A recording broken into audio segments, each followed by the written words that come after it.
dar sequência à nossa série de pregação na primeira carta de Coríntios. Chegamos ao capítulo 6 e hoje vamos lidar com o capítulo 6, versículos de 1 a 11.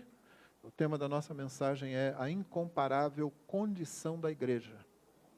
Primeira carta de Paulo aos Coríntios, capítulo 6, versículo 1 ao versículo 11. A incomparável condição da igreja é o tema da nossa mensagem. Irmãos, a Igreja de Cristo ocupa uma posição única no mundo, como representante tanto da justiça como da misericórdia de Deus. Naturalmente, isso só pode acontecer através do Evangelho, quando ele é devidamente entendido, vivido e pregado. Por outro lado, a Igreja sempre corre o risco de imitar a sociedade à sua volta e comprometer a salvação dos perdidos, a maturidade dos crentes e a honra do Senhor Jesus. Você não quer ser culpado disso. Você não quer comprometer a mensagem de salvação dos perdidos, a maturidade da igreja do Senhor Jesus, muito menos a honra do Senhor Jesus. Por isso, rogamos ao Senhor, acabamos de rogar a Ele que fale ao nosso coração, porque você quer se parecer mais com o Senhor Jesus, você quer ser moldado pela palavra dEle. O texto bíblico diz assim: quando algum de vocês tem uma questão contra outro, como se atreve a submeter isso a juízo diante dos injustos e não diante dos santos? Ou vocês não sabem que os santos hão de julgar o mundo? Ora, se o mundo deverá ser julgado por vocês, será que vocês não são competentes para julgar as coisas mínimas? Por acaso vocês não sabem que havemos de julgar os próprios anjos?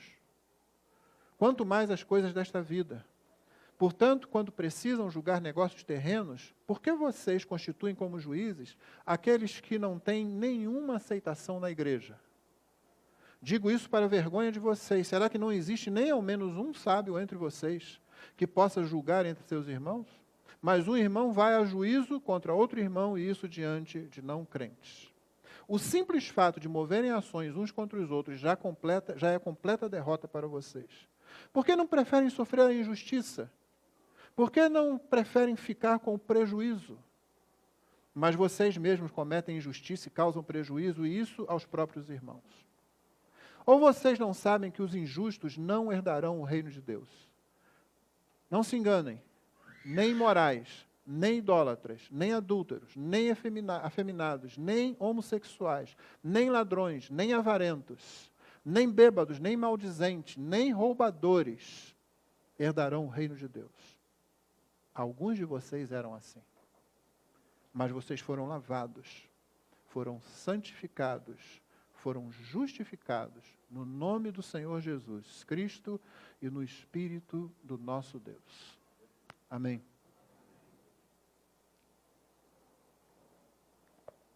A Bíblia fala sobre um perfume que tem dois efeitos, porque basicamente todo perfume tem dois efeitos. Você às vezes pode adquirir ou ganhar aquele perfume maravilhoso, aquele lá que tem aqueles códigos todos, né? As mulheres falam de 212 ou coisa assim. Não é? E de repente você põe perfume, vem, e o primeiro que não gosta dele é seu marido. Ou sua namorada. Mas alguém também vai gostar. Os perfumes têm essa natureza.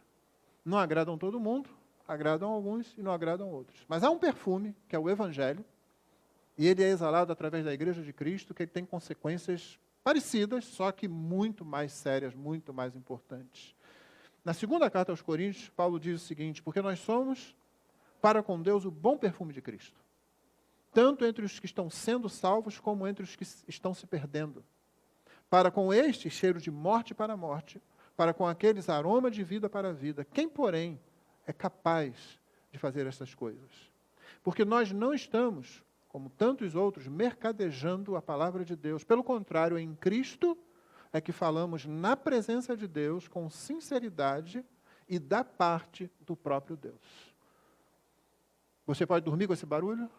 O seu testemunho do Evangelho, aquilo que você fala de Cristo, como você apresenta Cristo, vai ser perfume de morte para alguns, perfume de vida para outros. Isso deve nos fazer pensar. Porque a igreja é agente da justiça de Deus, a igreja é agente da graça de Deus também. ela está realmente numa condição ímpar, numa condição incomparável no mundo, que é o que a gente vai passar a ver agora no texto. E a primeira parte é justamente essa, então são só duas partes, a igreja como agente da justiça de Deus, a segunda parte é a igreja como agente da graça de Deus. Você veja aí no versículo 1, e a primeira lição que vamos aprender aqui no versículo 1 do capítulo 6 é: o Senhor Jesus, Ele é Senhor de todos os seus relacionamentos. Quando algum de vocês tem uma questão contra outro, como se atreve a submeter isso a juízo diante dos injustos e não diante dos santos? Você notou o que Paulo está falando aqui, que palavras que ele usa? Como é que você se atreve? Como se você tivesse direito de decidir como você age nos seus relacionamentos. Você não decide como aborda o próximo, como se aproxima do próximo. Cristo decide isso. E seja qual for a matéria, o assunto, o litígio, a necessidade, não importa. A natureza que for, ela não determina a sua abordagem. O que determina a sua abordagem é o seu Senhor, é o Senhor Jesus Cristo. Você está pronto para isso também? Temos problemas, às vezes, no casamento, temos problemas na criação dos filhos. Os filhos vão crescendo, enquanto eles são pequenos, você vai determinando as coisas para eles, e é assim que deve ser. Deus deu pais aos filhos. Eu falo isso aqui na igreja já há décadas. Deus deu pais aos filhos. Você já nasceu? Já percebeu que nós nascemos de pais? Você não aparece simplesmente. Não. Deus deu pais. Os filhos precisam deles. Mesmo nessa sociedade à nossa volta, que quer inverter os valores, que quer pegar crianças bem pequenas e dizer que elas já têm condições de decidir, inclusive, a própria sexualidade. Deus deu pais aos filhos. Ele determinou a abordagem, o relacionamento entre pais e filhos. Ele determinou o relacionamento entre maridos e mulheres. Homens devem amar suas esposas sacrificialmente, como Cristo amou a igreja. E para ficar bem claro, porque homens são mais lentos para entender, Paulo desenhou e se entregou a si mesmo por ela. O grego ali é enfático também. Ele se entregou a si mesmo por ela. Amor sacrificial. As mulheres devem ser sujeitas a seus maridos, como a igreja é a Cristo. Ela foi feita como coadjuvante. É aí que ela realmente existe, é aí que ela vive, é aí que ela faz e acontece. E não é uma posição fácil, não é uma posição para qualquer um. Não é uma posição de subserviência, não confunda submissão bíblica com subserviência, não tem nada a ver. Nós não queremos Amélias. Perfil da Amélia, aquela que era mulher de verdade, que não tinha a menor vaidade, não faz parte da Escritura. Nós queremos Abigail. Já disse para vocês, irmãos, quando eu estava lendo a Bíblia, lá na minha adolescência, que eu cheguei no livro 1 Samuel e encontrei a Abigail, eu me apaixonei por ela. Como é que não dá para se apaixonar por aquela mulher? Casada com um sujeito que não valia nada, um sujeito que não pensava, um sujeito tolo, o nome dele já dizia isso, Nabal. Ela é capaz de evitar a morte do próprio marido, num primeiro momento, dos seus filhos, de toda a sua casa, e ainda é capaz de evitar que o Davi, futuro rei de Israel, manchasse as mãos com sangue inocente. Manchasse as mãos com sangue que o Senhor não tinha ordenado. Manchasse as mãos com sangue para apenas realizar sua vingança, colocar sua raia para fora. Ela se arrisca, ela trama, porque não dá para conversar com seu marido, ele é tolo, ele é completamente tolo, então ela passa na frente, ela vê que tem valores, e existe, a Bíblia ensina uma hierarquia de valores, ela passa na frente, ela vai, ela encontra-se com Davi, se arrisca lá, convence-o a não fazer aquilo. Depois Deus exerce o juízo sobre Nabal, usando-a. Ela vai, fala para o marido, você está pensando que você sobreviveu à toa? Leia lá o livro, irmão. Está pensando que você sobreviveu? Não, eu tive que fazer isso, eu fiz isso assim, assim. De alguma forma aquilo está atrelado à própria morte de Nabal.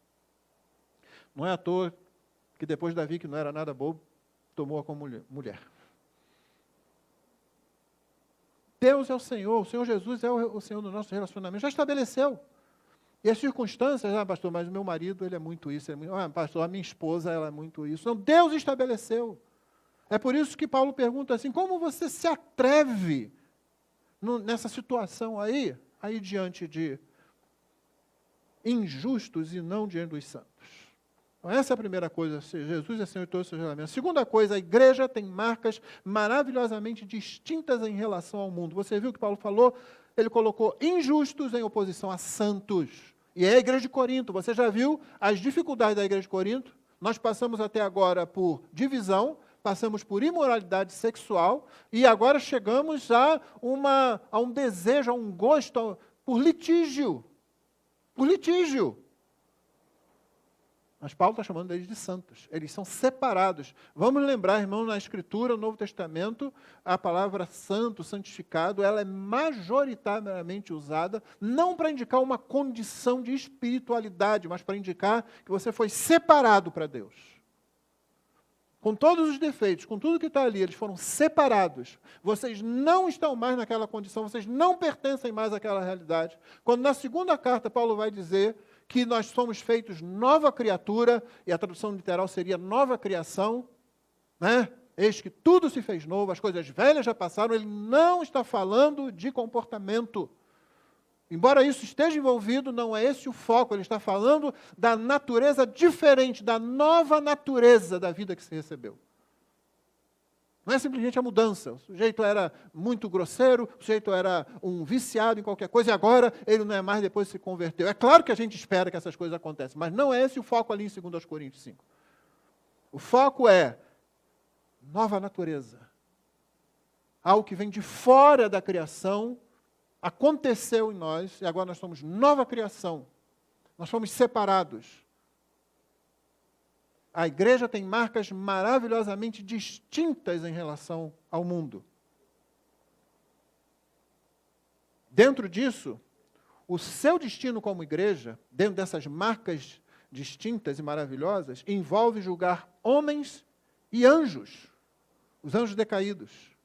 Versos 2 e 3. Ou vocês não sabem que os santos hão de julgar o mundo? Ora, se o mundo deverá ser julgado por vocês, será que vocês não são competentes para julgar as coisas mínimas? Por acaso vocês não sabem que havemos de julgar os próprios anjos? Quanto mais as coisas desta vida. E aí, esse é um daqueles textos que a gente se perde pensando porque apareceu uma palavrinha ali que sempre atrai a gente. Anjo. Se aparece anjo, acabou. A gente não vê mais nada, não é assim? Se aparecer anjo, diabo, demônio no texto, a gente esquece o contexto e a gente só fica com isso. Parece que a gente põe antolhos assim e só consegue ver esse negócio. Anjo, anjo, eu vou julgar anjo. O que significa, pastor? Como é que é isso que eu vou jogar? Você não está se preocupando em estar preparado para fazer isso?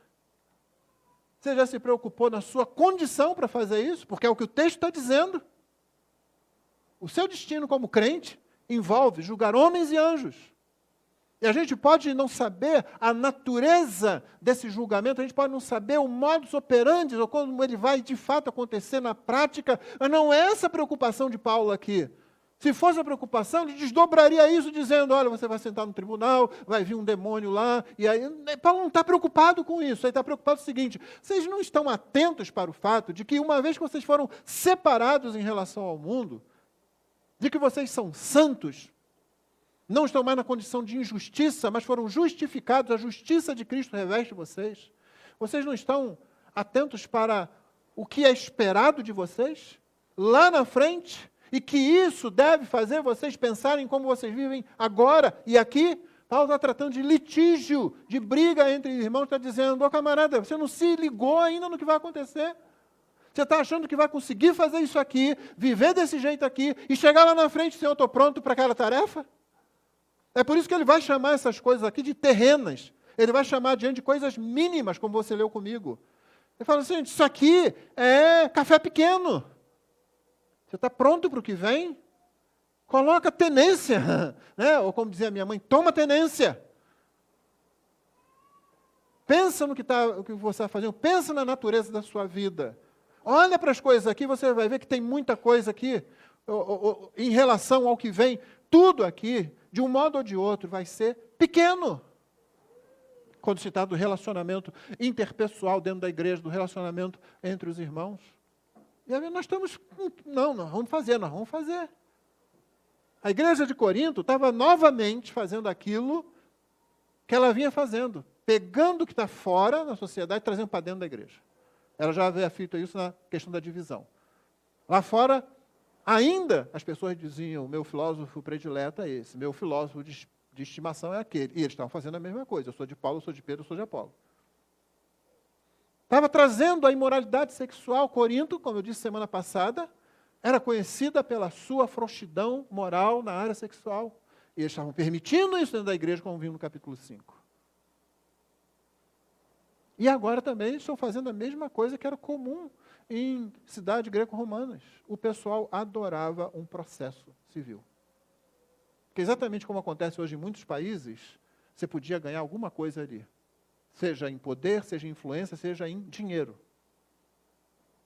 Então, os gregos, como são chamados no Novo Testamento, eram conhecidos por isso, por gostar de um processo civil. Você está pensando que isso é coisa atual? Não, isso é mais velho que andar para frente, irmãos. E a igreja estava fazendo. E eu posso resolver isso ou aquilo. Talvez alguém quisesse resolver aquela questão do sujeito lá do capítulo 5, aquela questão incestuosa, fora da igreja. E Paulo está dizendo, gente, nosso destino envolve julgar homens e anjos. O que é que vocês estão fazendo? E ele prossegue com o seu ensino, deixando claro que os incrédulos não podem ter uma visão correta da realidade, irmãos. Coloque isso na sua mente.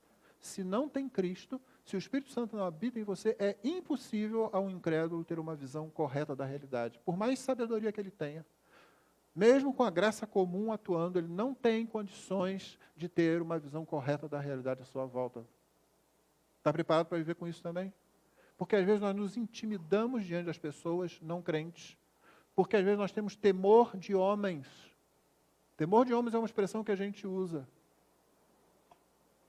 para relacionar aquilo, para relacionar tudo aquilo que nos paralisa às vezes, na hora de dar um testemunho, na hora de tomar uma decisão de crente que vai nos expor, na hora de falar de Jesus, na hora de dizer, não, eu não faço isso.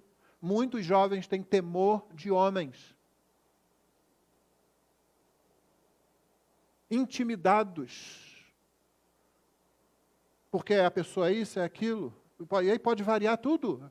Pode ser uma pessoa com muitos títulos, com muito preparo, ou com muita riqueza, ou com muito poder, ou com um cargo alto. Essa pessoa, se não tem Cristo, não pode ter uma visão correta da realidade. Muito menos da igreja. Num livro de Eugene Peterson, acho que é O Pastor Aprovado, ele escreve uma experiência lá que ele diz assim, as pessoas de fora da igreja sabem exatamente o que nós devemos fazer.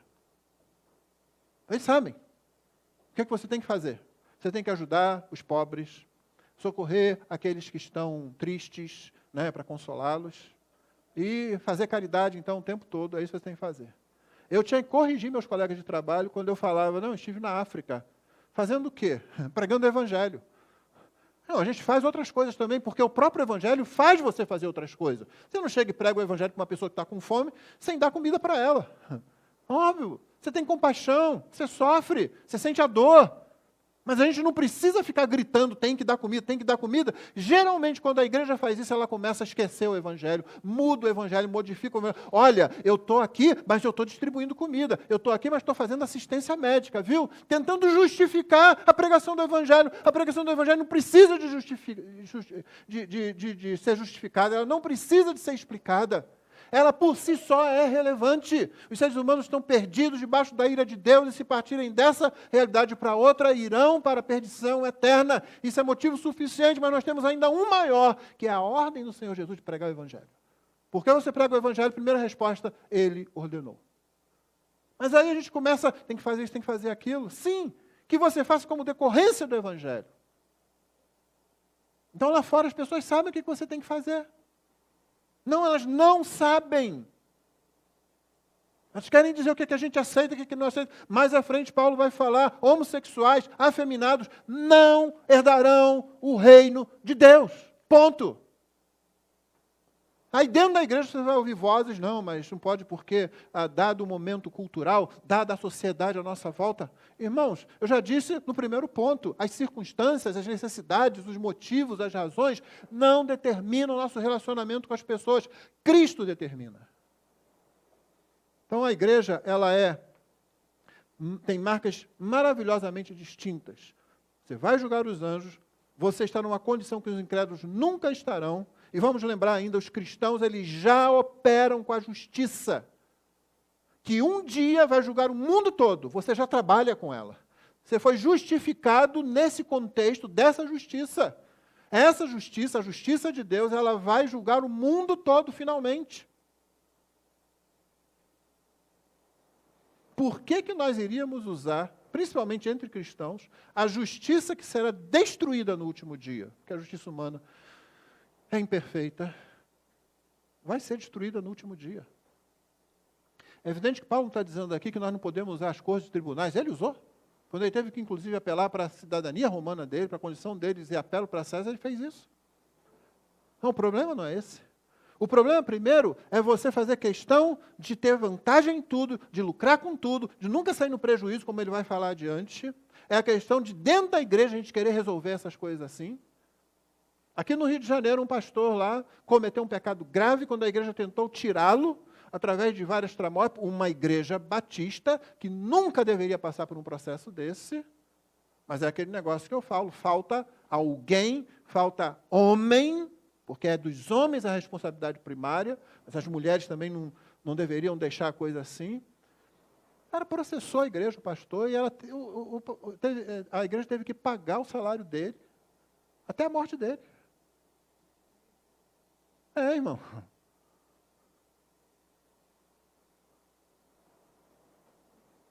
Crentes, às vezes, são muito tolos. Jesus falou, olha, vamos ser prudentes como as serpentes? É simples como a pomba, mas prudente como serpente. Eu sempre me espanto que Jesus ousou comparar as suas ovelhas a serpentes. Quanto à prudência, diz os filhos das trevas são mais prudentes nas suas obras. Nós já operamos com essa justiça, é com essa justiça que a gente tem que lidar, irmãos. Quando você anuncia o Evangelho, o cheiro de morte, você está anunciando a justiça de Deus. Você está dizendo, olha, não há salvação em nenhum outro. Na cruz de Cristo existe salvação, fora disso não há salvação. Você está sentenciando.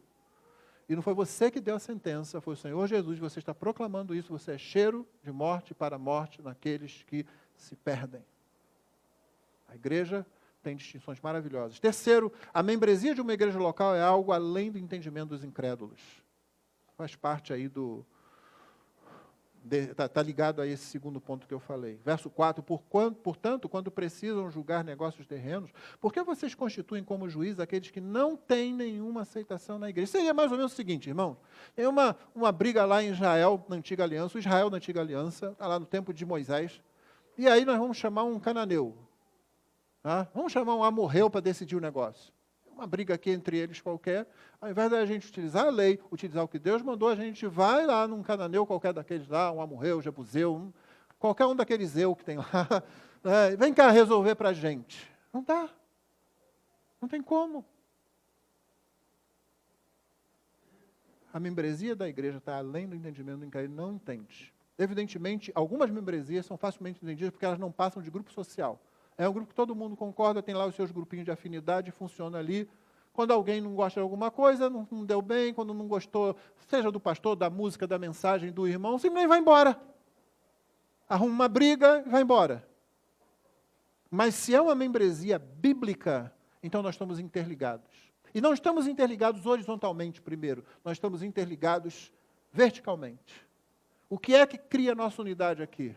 Não é que eu concorde com ela, com ele, com ele, com ele, com ela, em alguma coisa. É que eu fui salvo por ele lá em cima.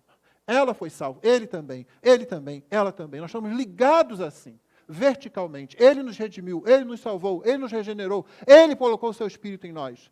Por causa disso é que se dá essa união horizontal.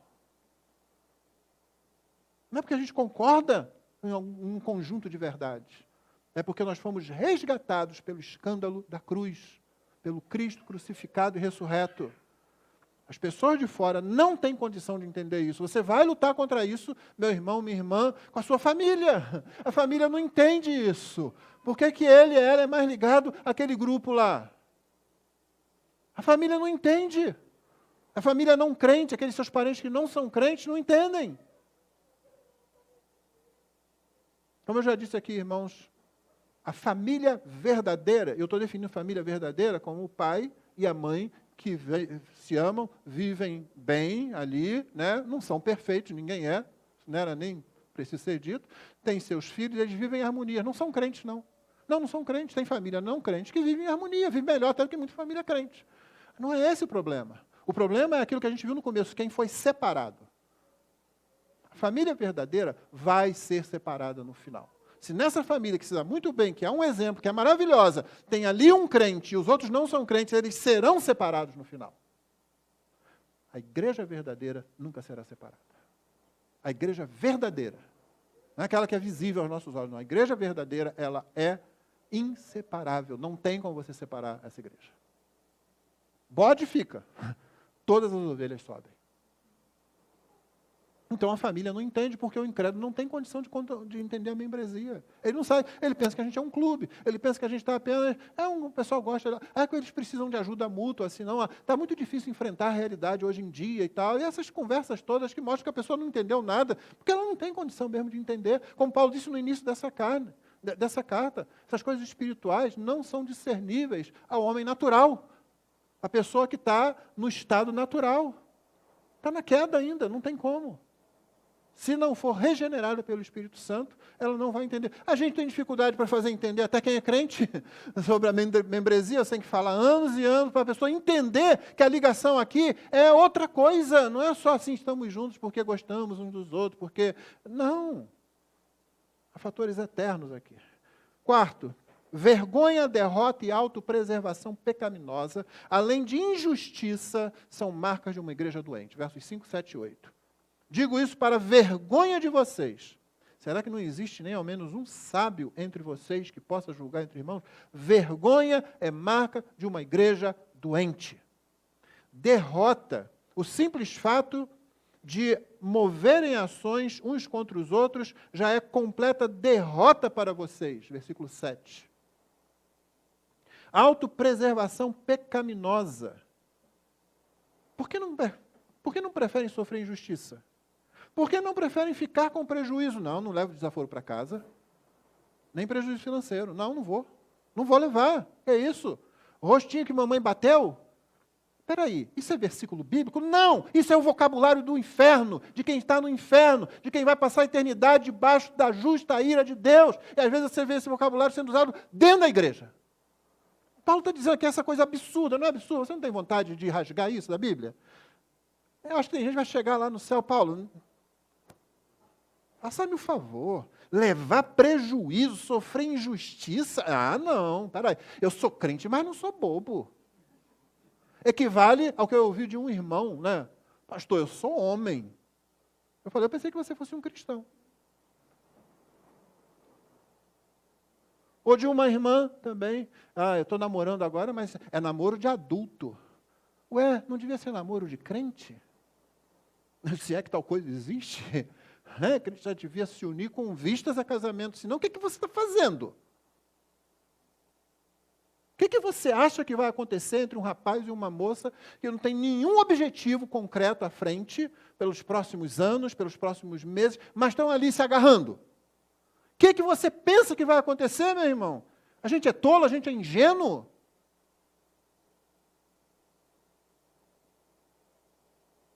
Eu não posso levar prejuízo, não. Não vou sair no prejuízo, não. O que os outros vão dizer? Eu estou na minha juventude, eu tenho que aproveitar. Quer dizer, o princípio aqui é aplicável em várias áreas, e a gente não gosta disso, né? Paulo está perguntando sério. Por que vocês não preferem sofrer a injustiça? Por que não preferem ficar com prejuízo? É a igreja, é o evangelho, é o nome de Jesus.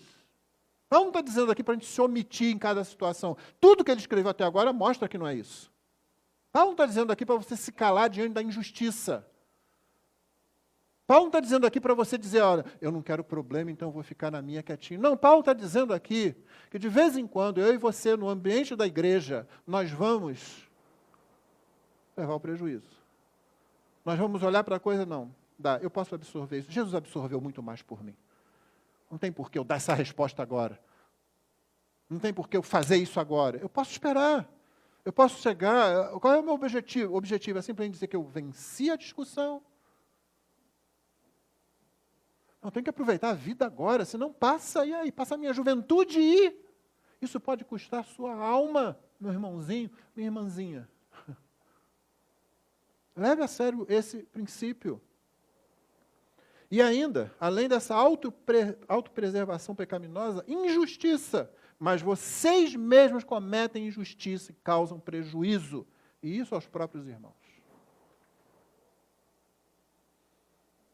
Injustiça.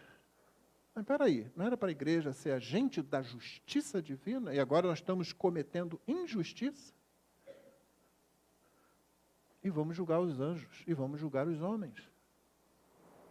Não importa, mais uma vez eu digo, a natureza desse julgamento, ou o que é exatamente o nosso papel nesse negócio. O fato é que não pode haver injustiça entre aqueles que pregam a justiça de Deus, porque quando você anuncia o evangelho, como eu falei, o perfume de morte está presente, é a justiça de Deus.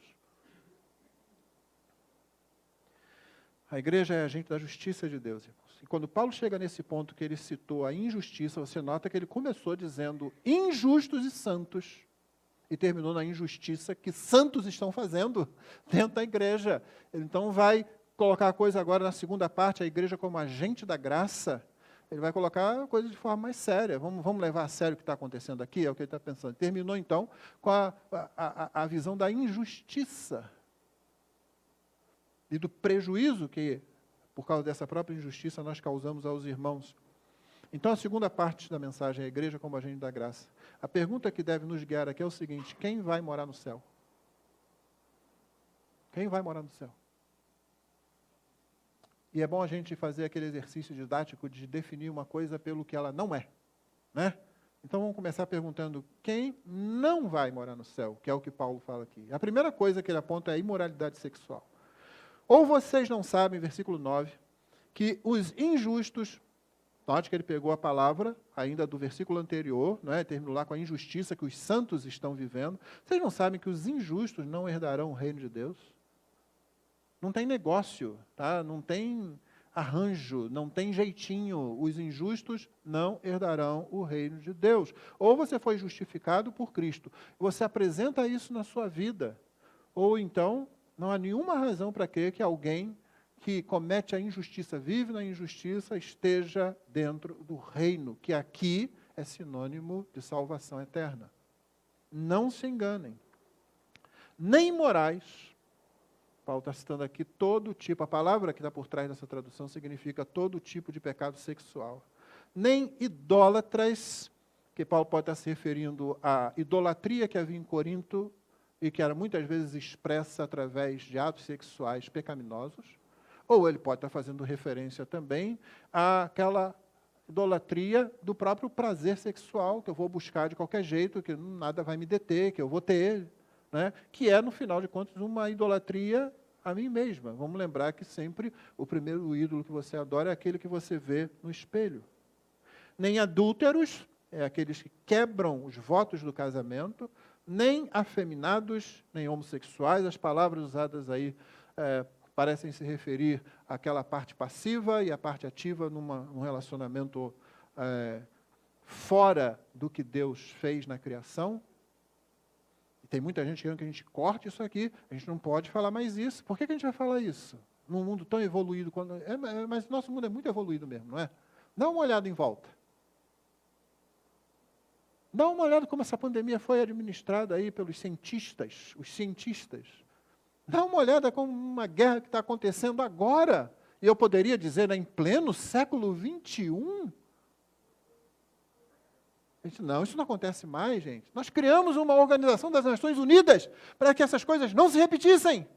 E, de repente, nós estamos aí às portas com um monte de gente tremendo. O que é que vai acontecer? O que é que vai acontecer? O que é que vai acontecer? E a única segurança que nós temos é que Cristo é o Senhor da história e que, seja lá o que acontecer, é sempre Ele que está desdobrando os selos, né? Lá, Apocalipse 5 e 6, e a gente confia no Senhor Jesus. Não podemos retirar essas palavras aqui. Então, algumas lições aqui, 3 lições sobre a imoralidade sexual. Estamos respondendo a pergunta: quem não vai morar no céu? A cultura, primeira é essa, a cultura nunca vai conseguir justificar diante de Deus as mudanças que promove com respeito à sexualidade humana. Vou repetir, a cultura, a nossa cultura, nunca vai justificar, nunca vai conseguir justificar diante do Criador as mudanças que ela promove quanto à sexualidade humana. Não importa o que inventarem, não importa o aspecto, nada do que está acontecendo hoje é novo, não. A igreja já nasceu num ambiente de moralidade sexual, às vezes bastante explícita. Algumas diferenças, é claro, a gente guarda algumas diferenças aí, mas a igreja não está enfrentando isso pela primeira vez, não. Os seres humanos sempre foram seres sexuais. E o pecado sempre esteve nessa área da vida também. O que acontece hoje é que a gente difunde isso com muito mais rapidez. E a gente consegue, infelizmente, passar pelo processo de, às vezes, grupos muito pequenos fazerem muito barulho. E os crentes, às vezes, ficarem brigando entre si até a respeito dessas coisas. Não vai adiantar, não vai ter explicação da cultura que vai dizer, não, realmente poder mudar o que o Criador fez no começo, não tem como. Sexto, assim, a sexualidade humana não é um construto social, mas uma expressão da sabedoria e bondade do Criador. Não é um construto. O fato de ser homem e mulher está lá em Gênesis. Macho e fêmea os criou, ponto. Paulo está dizendo para eles isso, vocês não vão conseguir adotar isso dentro da igreja e achar que está certo. Por isso mesmo, é o ponto 7 da mensagem total e o terceiro dessa parte, a imoralidade sexual aqui, de quem não vai entrar no céu. 7, por isso, nossa visão de vida sexual, o que eu quero dizer com isso? O ensino às crianças e aos jovens, o entendimento dentro do casamento, a manifestação pública sobre esse assunto, a sexualidade humana. A nossa visão de vida sexual deveria contemplar esses dois atributos divinos que eu acabei de citar. Sabedoria e bondade. A sexualidade humana é cheia de sabedoria e cheia de bondade. É assim, sabedoria divina. Essa coisa maravilhosa dele de não é bom que o homem esteja só, fazer uma adjutora, uma companheira que seja equivalente a ele. E aí quando ele traz Eva, e apresenta Eva a Adão, Adão olha para ela e diz, ela é igual a mim? Não. Reparando melhor, ela é bem diferente de mim. E eu creio que depois ele disse assim, oba, uau. Ela é igual a mim, em dignidade, em capacidade. Mas ela é diferente de mim e me completa. E eu vou completá-la. Há muita sabedoria nisso. Mas também há bondade. Deus colocou um dos maiores prazeres existentes no universo humano, que é o prazer sexual, quando usado dentro do casamento. Porque é onde ele existe de acordo com o que Deus quer. Sem culpa, sem erro, sem mentira. É quando homem e mulher voltam àquela condição, ainda que não totalmente, mas aquilo que termina lá o capítulo 2 de Gênesis, dizendo, o homem e sua mulher estavam nus e não se envergonhavam. É uma intensa expressão de transparência. Por que ele cita adúlteros ali? Uma das razões é porque o adultério quebra essa transparência. Isso que é quase um retorno a Gênesis 2, fica quebrado ali. Isso que é uma bênção da graça, uma coisa bondosa de Deus. Deus foi muito bom. Não é? Muito bom em dar isso aos seres humanos. Nós, crentes, devemos tratar todas as questões de vida sexual considerando a sabedoria e a bondade de Deus. No segundo grupo aí, Paulo está respondendo, quem não vai morar no céu, são pecados que atentam contra o próximo. Verso 10, nem ladrões, nem avarentos. Os avarentos são aqueles que querem sempre mais, são os gananciosos. Eles são os que querem. A palavra grega significa que ele está desejando, ele quer o que é dos outros, ele quer cada vez mais. O que vem primeiro, o ladrão, ele leva isso às vias de fato. Nem bêbados, não precisa você pensar muito sobre aqui. Você poderia dizer, mas o bêbado ele só prejudica a ele mesmo. Ninguém aqui crê nisso, né? Você sabe que não é assim. Se você conversar com qualquer pessoa, como eu já tive chance de ter que aconselhar pessoas casadas com uma pessoa alcoólatra, um cônjuge alcoólatra, ou quem já viu qualquer acidente causado aí. Eu me lembro de uma campanha feita, era uma carta de uma filha ao pai, e era uma carta muito triste, né? Porque ela dizia assim, pai, eu não fiz isso de errado, não fiz isso, eu não dirigi bêbada, eu não peguei carona com estranho, e ela vai falando todas as virtudes lá. A campanha, e essa carta, portanto, é feita para evocar justamente essa visão da coisa. Mas eu estou na calçada e um bêbado vem, atropela e me matou, pai. sinto muito, eu não tinha como evitar isso. Naquele que, o bêbado aqui do texto, né, ele não prejudica só ele rouba coisas dos outros. Seja em que circunstância for. Nem maldizentes, que são aqueles que destroem com as palavras. Nós que vamos ter que falar no julgamento dos anjos e dos homens, sermos culpados de maledicência, destruir com palavras. E nesses tempos de internet, onde a proteção da tela, a proteção do teclado, facilita tanto para a gente, não é uma tentação? A gente fica tão corajoso, não, você não quer saber. Você tem a arma na sua mão, eu posso destruir reputação. Não importa. Lembra daquela figura do travesseiro de penas? Foi quando alguém tentou explicar para o outro como é quando você destrói a reputação de uma pessoa. É como você pegar aquele travesseiro, cortá-lo no alto de um monte assim e espalha todas as penas e diz, agora junta todas elas de novo. Esse tempo de cancelamento.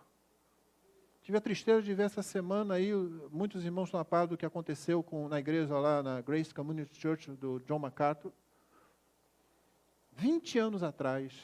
E eu vi tanta gente, mas tanta gente muito mais jovem do que eu, inclusive, com uma coragem de falar sobre um assunto que eu olhei assim, eu não tenho todos os dados.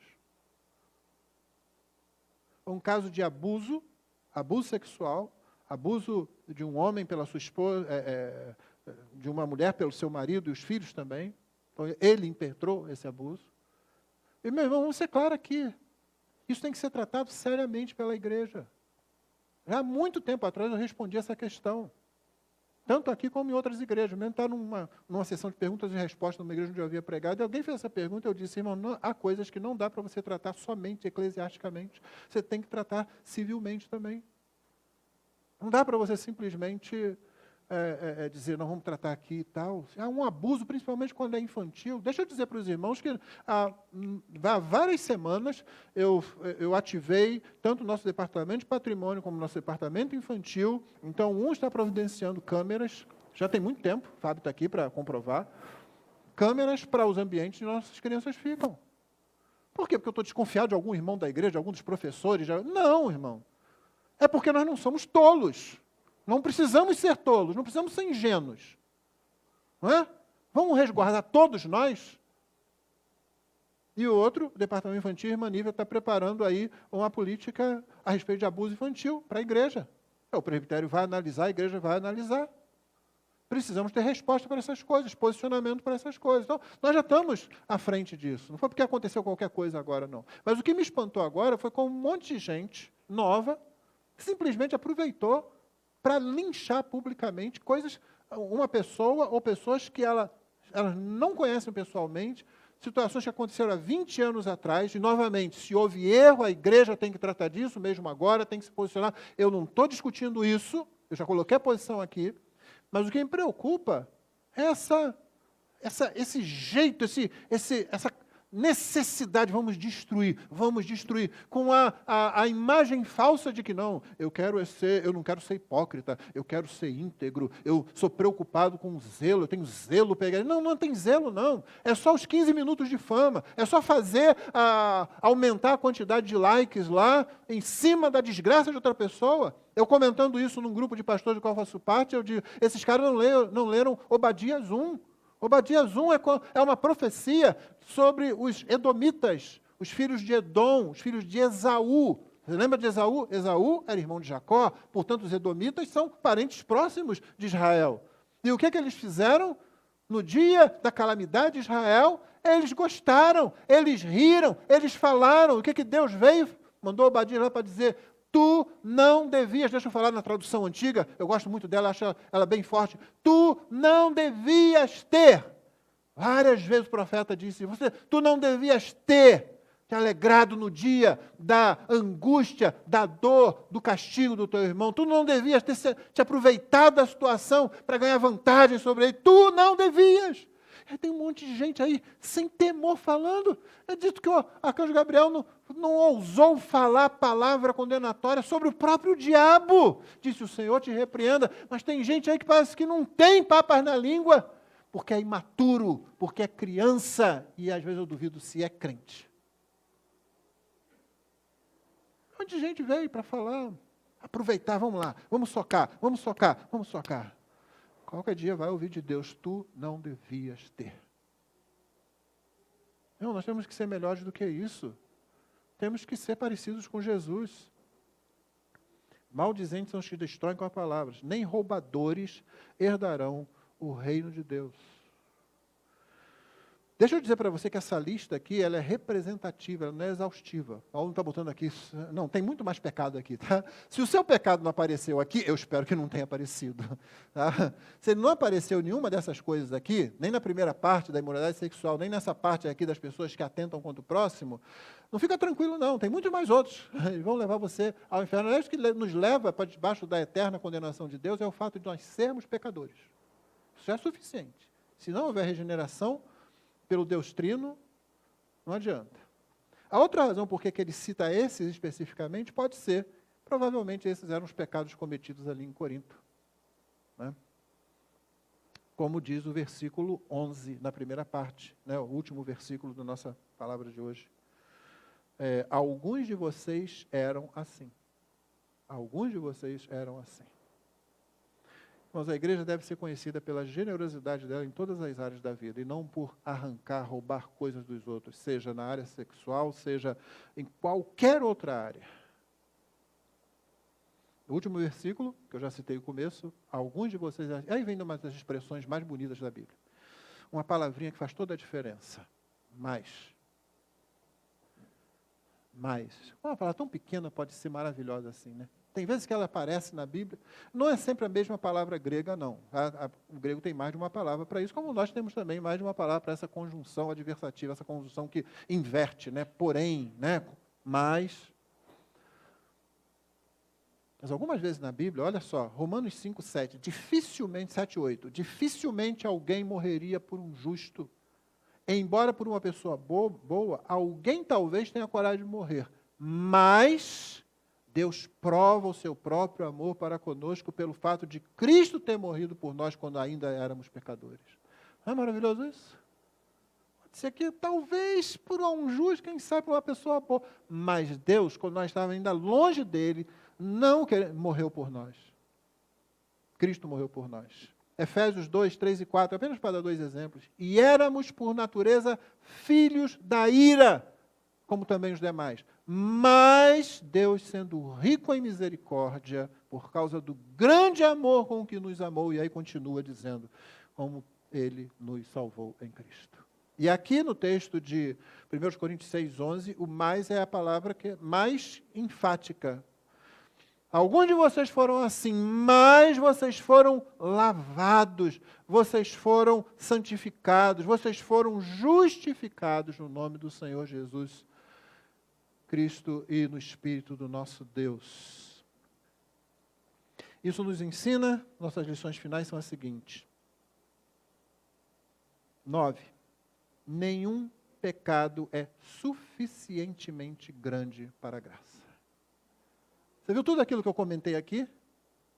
Os pecados na área da imoralidade sexual, os pecados da coisa que arranca, que tira, coisa que é um atentado contra o próximo. E você sabe que tem muitos outros, Paulo citou esses pelas razões que eu coloquei. Não é uma lista exaustiva, não é, ele pode estar citando aqui os principais pecados na cidade de Corinto. Nenhum pecado é suficientemente grande, é demais para a graça. Não importa, não há pecado que não possa ser perdoado. Eu me lembro de um testemunho de Corrie ten Boom, se você não leu o livro escrito, que conta a história dela, né, O Refúgio Secreto, leia, é uma leitura que ainda hoje vai fazer muito bem a você. Em dado momento ela diz assim, não existe poço tão profundo que ele, Cristo, não seja mais profundo ainda. Não há pecado. No caso dela, ela falava do sofrimento, da dor. Ela diz, ele é muito mais profundo que isso. Aqui fala-se do pecado, irmão, não há pecado que seja suficientemente grande para sobrepujar a graça de Cristo. mais, vocês foram lavados, significa provavelmente uma referência à regeneração, porque a Tito Paulo diz que nós fomos lavados, nós fomos regenerados pelo lavar do Espírito Santo. Isso significa vida implantada. Vocês foram santificados, ou seja, a vida foi separada por Deus, somos santos. Vocês foram justificados, a vida foi inocentada. Uma nova vida foi implantada a você, você foi separado dos injustos e você é inocente. E é interessante que essas 3 expressões aqui, no grego, elas são uma única palavra para cada uma dessas. O grego não precisa de tantas palavras aqui não. Todas elas são verbos. E todos esses verbos têm um tempo verbal grego bastante interessante chamado aoristo, cujo principal, você pode esquecer esse nome, o principal aqui é que ele aponta para uma ação completa. Ela foi realizada, ou seja, de uma vez para sempre. Você foi lavado, você foi santificado, você foi justificado, isso é irrepetível, isso não vai ser repetido. Jesus não vive lavando você de novo, regenerando você, colocando vida em você. Ele não vive separando, aí você volta, separando e você volta. Não, separou, está separado. Justificado, você está com a justiça dele, você foi inocentado. Não tem jeito de você ficar culpado de novo e ele ter que fazer todo o processo de forma irrepetível, de uma vez para sempre. É isso que tudo que está depois desse mais. Mas vocês foram lavados, foram santificados, foram justificados. E quem é responsável por isso? Esse é o último ponto. Ninguém menos que o Deus Trino. Notou o final aí? Em nome do Senhor Jesus Cristo e do Espírito do nosso Deus. O Deus Trino é o responsável por isso. Quem pode desfazer isso? Quem pode mudar isso? Não tem como. A Trindade é responsável por esse mais. Tais fostes alguns de vós, diz a versão antiga. A nossa diz, alguns de vocês eram assim. Mas o Deus Trino interviu. Interceptou essa caminhada aonde você tinha deixado de ser aquilo para o que você foi criado, refletir a glória de Deus. E colocou você de volta no caminho. E não tem como isso ser desfeito. A posição da igreja, a situação da igreja, ela é incomparável. A condição da igreja é incomparável. Nós somos agentes da justiça, agentes da graça de Deus.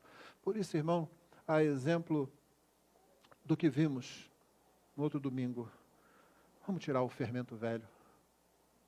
Vamos jogar o fermento velho fora. Não tem mais parte com a gente, não. Essas coisas todas que foram citadas, isso que os coríntios estavam fazendo. Nós vamos julgar anjos e homens. Está se preparando para isso? Mantenha isso na sua mente. Mantenha isso na sua mente. Há muito mais que podemos fazer aqui para expressar a glória que já está separada para nós. Que Deus nos abençoe. Vamos ficar de pé e vamos orar. Após a oração, nós vamos cantar um hino. Depois, com oração silenciosa, estaremos despedidos. Deus abençoe você que está nos acompanhando também através da transmissão. Esperamos que você possa estar conosco aqui no templo, se for possível. Se você mora aqui perto, seria muito bom tê-lo conosco aqui. Vamos orar. Pai querido, muito obrigado, porque fomos colocados numa posição da qual não podemos ser tirados. Nós louvamos o Senhor, porque fomos completamente purificados do nosso pecado, inocentados do nosso pecado, mediante a obra perfeita do Senhor Jesus. Concede-nos viver tudo isso que temos aprendido no nosso meio, com todos os nossos irmãos, Senhor. Dá que nos afastemos de tudo aquilo que te desagrada e nos aproximemos de tudo aquilo que traz prazer ao Senhor. Abençoa o teu povo ao longo deste dia, que a tua graça nos conduza em tudo que fizermos e que o teu nome seja honrado em todas as nossas palavras e ações. Nós oramos no precioso nome do Senhor Jesus. Amém.